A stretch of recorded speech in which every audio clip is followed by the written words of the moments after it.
Hai Sobat Muda Katolik, berjumpa dengan saya Larissa dalam pertemuan ketiga BKSN dengan tema Yesus, sahabat bagi mereka yang menderita dengan bacaan dari Injil Lukas bab 10 ayat 25 sampai dengan 37. Sobat Muda, di era pandemi ini begitu banyak penderitaan yang terjadi di segala aspek masyarakat. Banyak pekerja yang kehilangan pekerjaannya, banyak tenaga medis yang harus tumbang dan bahkan harus jauh dari keluarganya. Banyak teman-teman kita yang sakit atau kehilangan keluarganya, dan bahkan banyak teman-teman kita yang mengalami kesulitan ekonomi di era pandemi ini. Begitu banyak penderitaan yang terjadi di era pandemi ini yang patut menjadi perhatian kita sebagai sobat muda.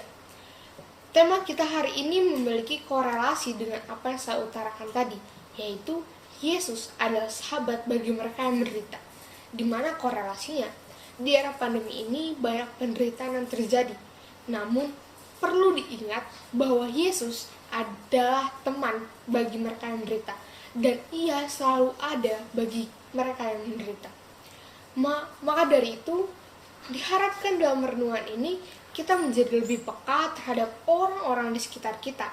Di dalam situasi yang sulit ini, kita membutuhkan satu sama lain untuk bertahan. Kita perlu menolong orang lain tanpa memandang status sosial, politik, ekonomi, budaya, dan agama.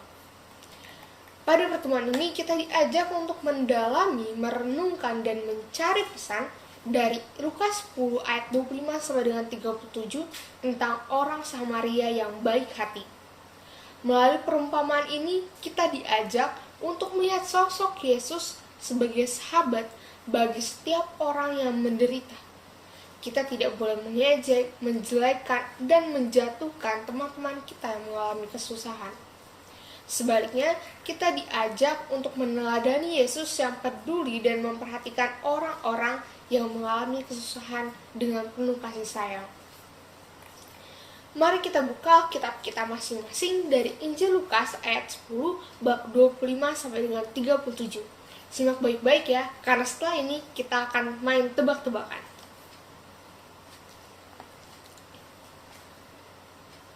Lukas 10 bab 25 sampai dengan 37 dengan judul perikop orang Samaria yang murah hati. Pada suatu kali berdirilah seorang ahli Taurat untuk mencobai Yesus. Katanya, "Guru, apa yang harus kuperbuat untuk memperoleh hidup yang kekal?" Jawab Yesus kepadanya, "Apa yang tertulis di dalam hukum Taurat? Apa yang kau baca di sana?" Jawab orang itu, "Kasihilah Tuhan Allahmu dengan segenap hatimu, dan dengan segenap jiwamu, dan dengan segenap kekuatanmu, dan dengan segenap akal budimu, dan kasihilah sesamamu manusia seperti dirimu sendiri." Kata Yesus kepadanya, "Jawabmu itu benar, perbuatlah demikian, maka engkau akan hidup." Tetapi untuk membenarkan dirinya, orang itu berkata kepada Yesus, "Dan siapakah sesamaku manusia?" Jawab Yesus, "Ada seorang yang turun dari Yerusalem ke Yeriko. Ia jatuh ke tangan penyamun-penyamun yang bukan saja merampoknya habis-habisan, tetapi yang juga memukulnya, dan yang sesudah itu pergi meninggalkannya setengah mati. Kebetulan ada seorang imam turun melalui jalan itu. Ia melihat orang itu, tetapi ia melewatinya dari seberang jalan. Demikian juga seorang Lewi datang ke tempat itu. Ketika ia melihat orang itu, ia melewatinya dari seberang jalan. Lalu datang seorang Samaria yang sedang dalam perjalanan ke tempat itu. Dan ketika ia melihat orang itu, tergeraklah hatinya oleh belas kasihan. Ia pergi kepadanya, lalu membalut luka-lukanya, sesudah ia menyiraminya dengan minyak dan anggur. Kemudian ia menaikkan orang itu ke atas keledai tunggangannya sendiri, lalu membawanya ke tempat penginapan dan merawatnya. Keesokan harinya ia menyerahkan 2 dinar kepada pemilik penginapan itu. Katanya, "Rawatlah dia, dan jika kau belanjakan lebih dari ini, aku akan menggantinya waktu aku kembali." Siapakah di antara ketiga orang ini menurut pendapatmu adalah sesama manusia dari orang yang jatuh ke tangan penyamun itu? Jawab orang itu, orang yang telah menunjukkan belas kasihan kepadanya. Kata Yesus kepadanya, pergilah dan perbuatlah demikian. Demikianlah sabda Tuhan, terpujilah Kristus. Nah, begitulah ceritanya. Sekarang kita main tebak-tebakan yuk. Pertanyaan pertama, apa yang harus diperbuat untuk memperoleh hidup yang kekal? Benar, yang perlu diperbuat untuk memperoleh hidup yang kekal adalah kasihlah Tuhan Allahmu dengan segenap hatimu dan dengan segenap jiwamu dan dengan segenap kekuatanmu dan dengan segenap akal budimu, dan kasihlah sesamamu manusia seperti dirimu sendiri. Pinter banget nih teman-teman kita. Pertanyaan kedua, siapa saja yang melalui orang yang jatuh ke tangan para penyamun itu? Apa tindakan mereka ketika melihat seorang yang terluka tersebut? Iya, benar lagi. 3 orang, yakni seorang imam, seorang Lewi, dan seorang Samaria. Mereka semua sama-sama melihat orang yang tergeletak di sekarat di pinggir jalan tersebut. Tapi imam dan Lewi hanya melewatinya dari seberang jalan, sedangkan orang Samaria pergi kepadanya dan menolongnya. Pertanyaan yang terakhir, jadi siapakah orang yang telah menunjukkan belas kasihan kepada sesama dan yang perbuatannya layak diteladani? Benar sekali, tepat sekali. Ternyata hanya orang Samaria yang memiliki belas kasihan. Di zaman itu, orang-orang Yahudi tidak berteman dengan orang Samaria. Orang Samaria dianggap lebih rendah daripada mereka sendiri, sehingga orang Samaria selalu dibully oleh orang Yahudi. Salah satu penyebabnya karena orang Samaria dianggap punya keyakinan yang berbeda. Namun dalam perumpamaan ini, orang Samaria justru dijadikan contoh seorang sahabat sejati oleh Yesus. Hatinya tergerak untuk menolong orang yang dirampok dan terluka tersebut, padahal orang itu tidak dikenal sama sekali.